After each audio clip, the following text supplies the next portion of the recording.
את זה כמו שצריך וגם לעבוד דוגמה לתושבים. אבל להגיד לך עכשיו, להתחיל לחלק ציונים לאחרים, שאולי זה יהיה נחמד בשבילי, בשביל לטפוח לעצמי על השכם ולבקר אחרים, אבל זה לא דבר נכון לעשות. יש פה תושבים, צריכים לעזור להם, צריכים לשקם אותם.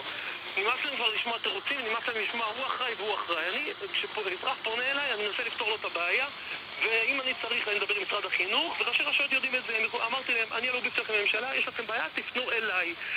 ואני פותר להם בעיות בכל משרדי הממשלה. ואני אומר את זה כאן בשידור. התפקיד שלנו עכשיו זה לא להחזיר רק את התושבים בביטחה, אלא גם בתקווה. אנחנו מדברים על מנועי צמיחה.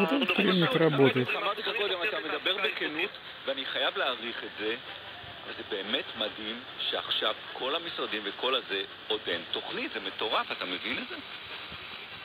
בוא נגיד גם עוד משהו בכנות.